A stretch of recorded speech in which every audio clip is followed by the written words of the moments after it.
Welcome to Africa Beyond Borders with your host Ashwin Betty.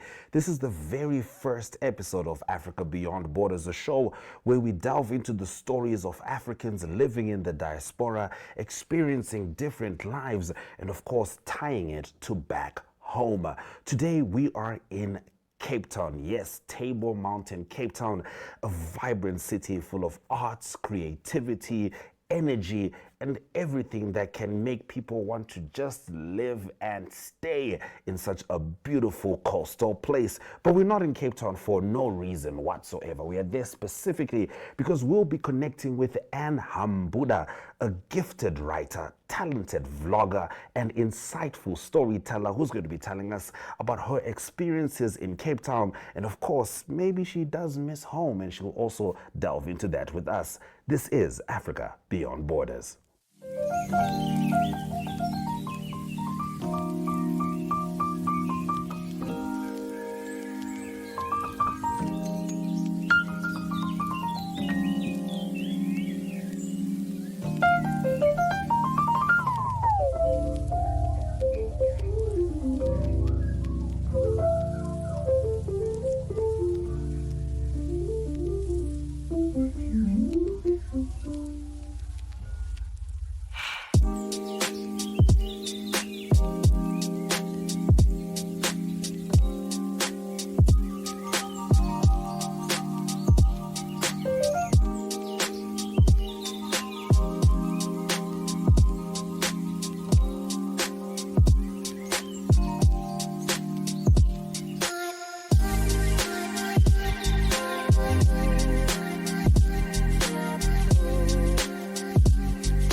We are now joined by the incredible Anne Hambuda as we figure out what her journey has been like in Cape Town on Africa Beyond Borders. It's so good to have you on the show, Anne.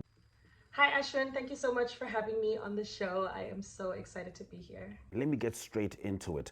What made you want to move to Cape Town? And what are you currently working on or exploring while you're there? I originally moved to Cape Town because I wanted to further my education. I have worked as a journalist and a media practitioner for close to 10 years now, and I already have a degree in journalism and communication technology. As a writer, I have always known that I wanted to go into more of the creative sector. I wanted to participate in filmmaking, and so I thought it was the perfect opportunity and the perfect time, since I was approaching 30, for me to go back to school and up my skills a little bit. I enrolled at AFTA and I did a year-long course called the Higher Certificate in Film and Entertainment Technology, which basically equipped me with technical filmmaking skills and allowed me the opportunity to sort of mix and mingle with people in the industry. As we know, the Cape Town film industry is massive and there is so much that can be learned. It has always been my goal to sort of gain as many skills as possible and then bring them back to my country. So that is something that I wanted to focus on. I ended up enjoying my schooling experience so much. I did really well as well. I graduated after a year and I actually got cum laude, and I was one of the 2 people at the top of my class. And it was a very valuable experience. I loved it so much. Since then, I've been able to work on a few film and commercial sets as a camera assistant. I think because the industry is so diverse, you really need to take your time to assess everything and see what area you really want to be in. I know that when I was in Namibia, I had worked on a few projects on the production side. I've directed, I've scripted. So to come here and be on the technical side, work as a camera assistant, it feels almost like I'm doing engineering. Like my brain had to expand so much in this time that I learned things about myself that I honestly didn't know existed. And since I've been here, I've been mostly focusing on my schooling. And then on the side, I've also managed to get a few gigs. You know, when you're a creative, you kind of have to be very well-rounded. You have to sort of have a lot of different skills. You have to be willing to really like hustle in many different areas in a way. And I'm so used to it because I was working as a freelancer in Namibia already that I've been able to sort of slot into a little bit of a routine. I've also been modeling here in Cape Town. I've been in a few campaigns. Most of the work I have done has been for like the brand Pep, where I've done some catalog stuff. You won't really ever see me on the runways or anything, but I really do enjoy sort of building a bit of that brand for myself. I have a lot of fun doing it, and it's also been really good. Like as a self-esteem booster, I'm like, I can model. Okay, I'm gonna try that because why not? We're working in the creative industry, and it's really fun and amazing. And outside of that, I've also been working on my writing, trying to write a book, and also sort of just trying to self-actualize, trying to play some tennis, trying to do some yoga, trying to be mindful, find myself, discover who I really am, discover what I want out of life. And so far, it's been going great. All right, all right. I have to ask, is there a place in the city that just it feels like it's yours, like your little Cape Town comfort zone? I think because I am such an introverted person, I am drawn to saying like literally just my home is my comfort zone, honestly.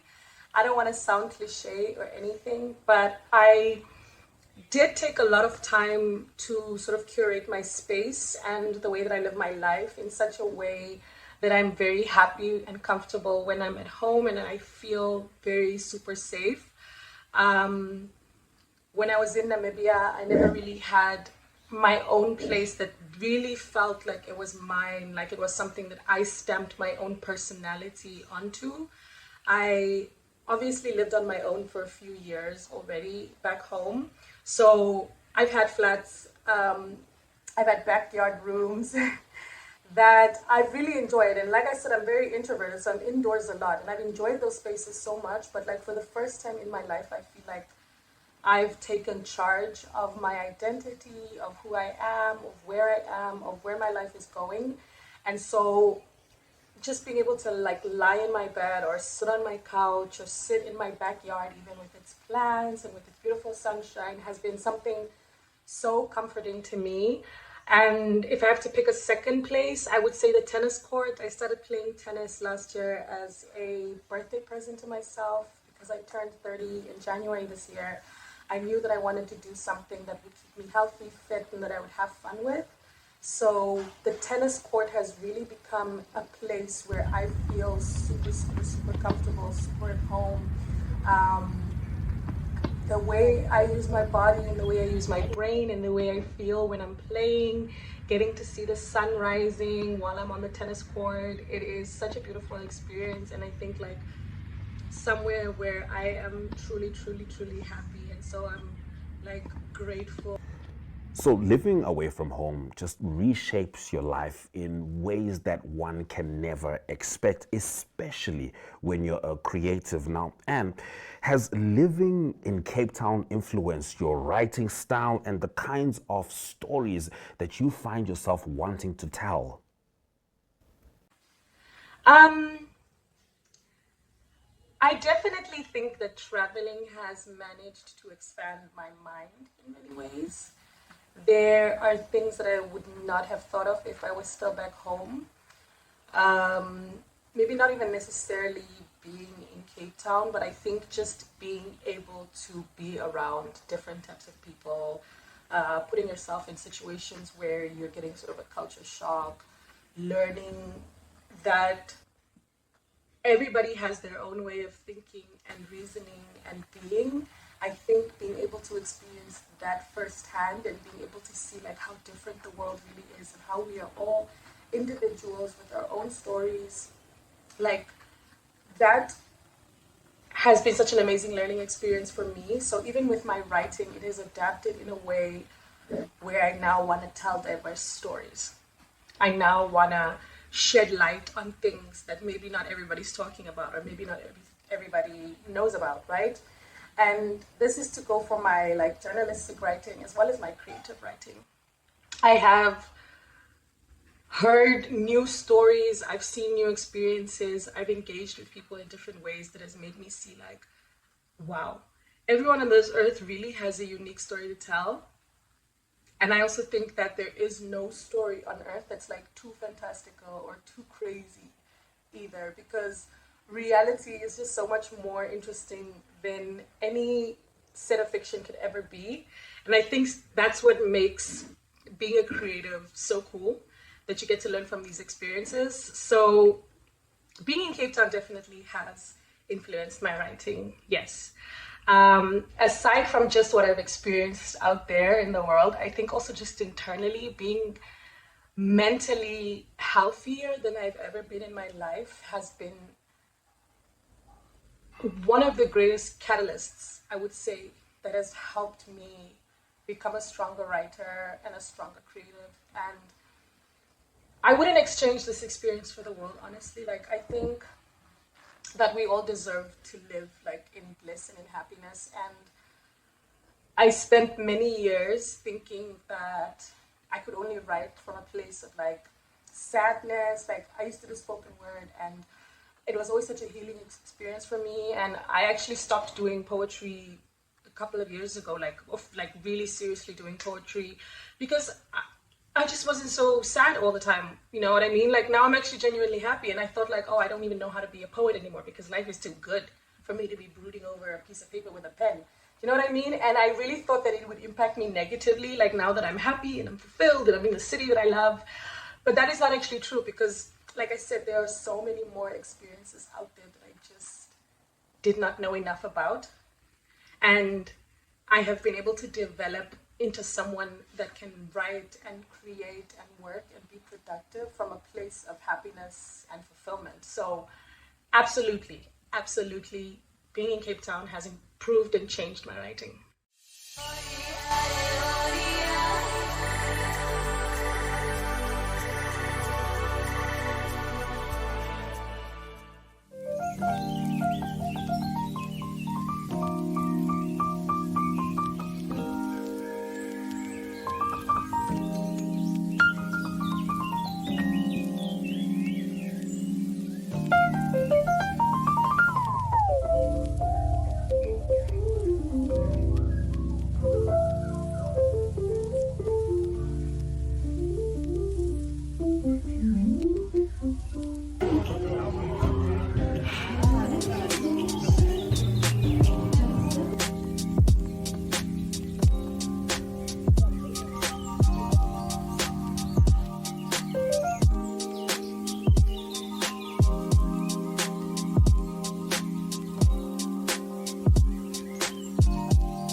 Now, whether it's a bookstore, a tennis court, or some filming, when do you feel most like yourself when you're in Cape Town? I feel most like myself in this city when I'm in the sunshine. Can I be quite frank? Something that I've realized while living here is that I'm just a normal human being. Like, I feel a lot of the times like I'm the main character of a sitcom. And when I'm in Cape Town, I feel like just so divine. I feel like the path has been so clearly laid out for me that this is who I'm meant to be and where I'm meant to be. So I feel most like myself wherever I go. I actually feel more like myself in Cape Town than I do when I'm back home. And I think that that's because when I'm back home, I'm sort of restricted by sort of who I've always been. Like, people have always known me as one particular type of person, and maybe that makes it a bit difficult to like grow and evolve and change because you feel so bound to the past. But being in a city where I am a stranger, nobody knows who I am. I'm just a random girl that's walking down the street, has allowed me to really explore things more, to know that I don't have to be afraid to try certain things or to dress a certain way or to try certain hairstyles or to be in certain spaces. I can now move with confidence because I'm able to sort of have like a clean slate, and then it has allowed me a chance to introspect, to look in the mirror, to look at how people react to me and go, oh, this is who I am. This is who I want to be. This is how I want to be perceived. This is how I want to move through the world. So being given that chance of moving just to a city where nobody knows you has really like provided that for me. And so it's really hard, like I say, to pick like one particular place in the city where I feel like I am myself. But when I'm walking in the sun and I feel the sunshine and I remember that life is beautiful, life is simple, and life is good, I I feel like me. I feel like me. I feel like there's no pressure for me to conform to anything or to anyone or to be a specific type of person because I just don't have to. I just don't have to. Like, I don't have to perform. There's no particular expectation that people have on me, so I don't have to feel the pressure to sort of fill that role in any way. You know?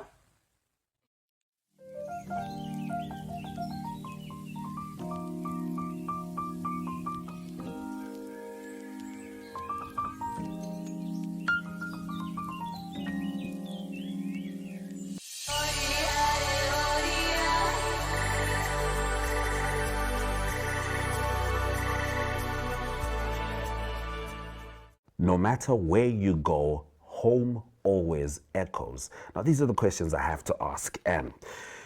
What's something Namibian that you're still finding yourself holding on to?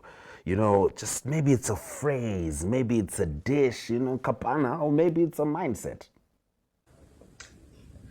Something Namibian that I hold on to, a phrase, a dish, or a mindset. Maybe I should give you one of each.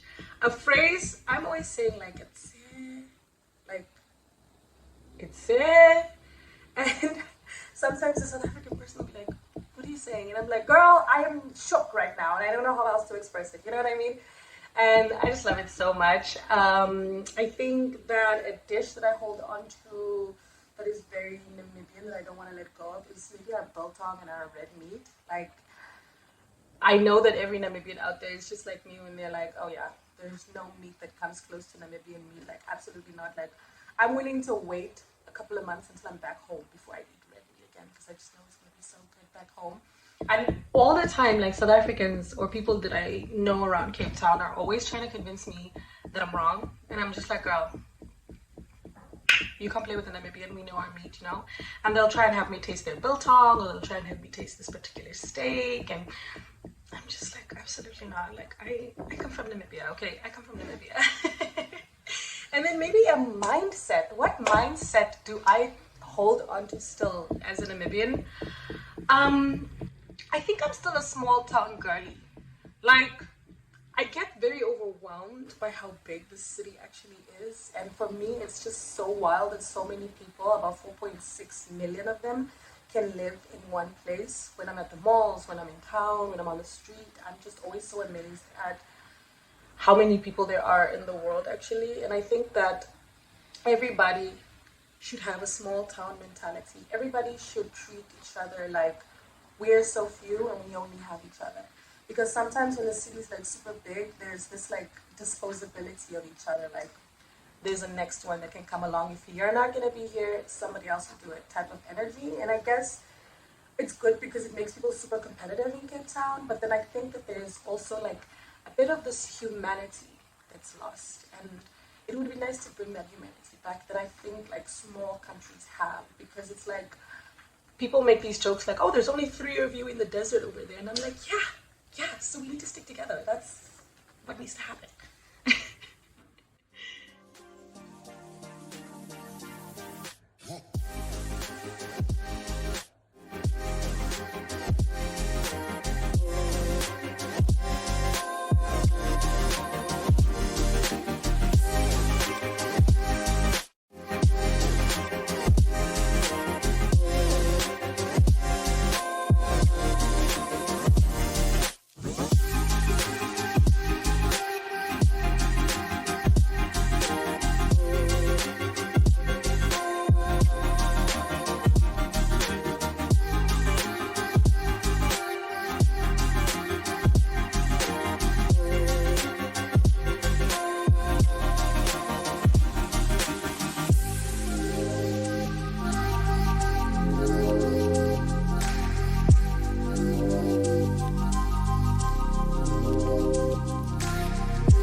And finally, if you could blend a little piece of Namibia into your life in Cape Town, what would it be and why? You know, a lot of the times we complain that we are a very passive and calm country. And even I find myself complaining about that as well. Like the amount of columns I've written in the Namibian where I'm like, why are we so relaxed right now? We should not be this relaxed, you know?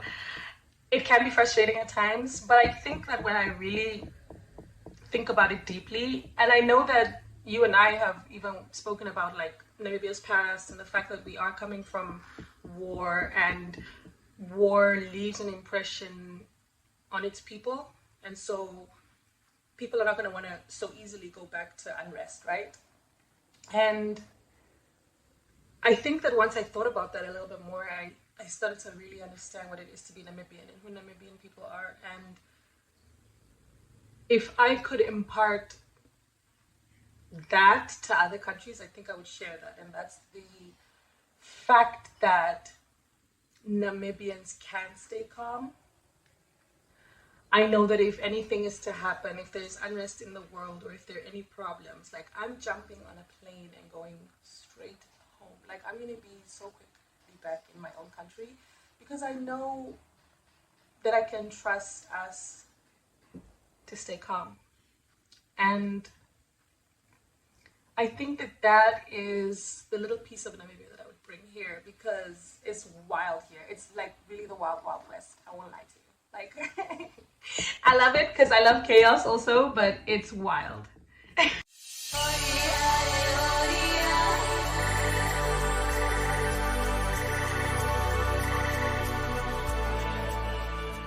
From the coasts of Cape Town to the memories of Namibia, and you keep reminding us that identity is rooted but ever evolving. Thank you so much for joining us on the very first episode of Africa Beyond Borders.